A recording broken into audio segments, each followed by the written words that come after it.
So mga lord, sagutin ko lang yung nag-comment sa video ko nakaraan. Ito Brad, kung sino ka man, hindi porket naka Motorstar ng GPR o Motorstar ang motor, bobo na. Yun lang yung kinaya ng budget ko Motorstar. Ito masasabi ko sa'yo, kung wala kang motor,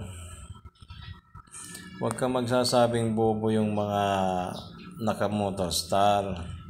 Dahil hindi naman yan sa branded, wala namang pakialam kung branded ang motor mo, ano yung motor natin, wala naman akong pakialam. Basta yung mahalaga, yung kaya mo, yung kaya ng bulsa, magaan yung hulugan.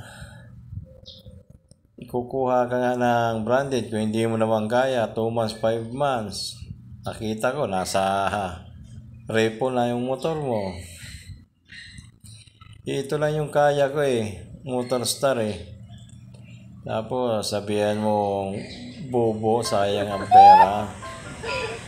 Ano naman pakialam mo kung Motorstar, at wala naman akong sinabi na manood ka ng video ko. Hindi yung magsasabi ka pa rito sa akin sa comment na bobo yung mga ka-Motorstar. Saka wala ka naman ambag dito sa motor ko magsasabi ka ng ganyan. Baka nga bisikleta, wala ka Gago! Nasabi ka pang bobo.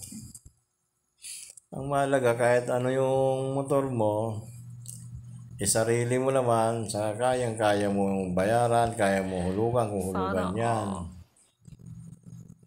Hindi ko naman pinagmamalaki yung motor ko Hindi ko sinabing manood ka ng video ko.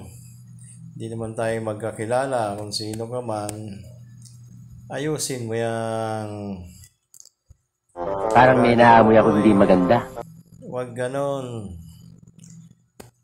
Kung makabobo ka, kala mo, talino mo Isipin mo ngayon, sinabi mong bobo. Sino sa ating bobo ngayon? Kung comment ka pa,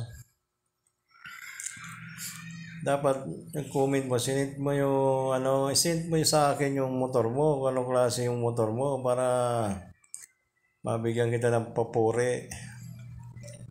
Hindi yung sasalita ng bobo. Naku Brad, wag ganon. Siguro makikita mo ulit to kung sino sa ating bobo. Pakinggan mo yung salitang bobo. Hindi totoo yan. Dalawa yung bobo. Gunggong! Ano, hanggang dito Barinig na lang. kita sa mukha!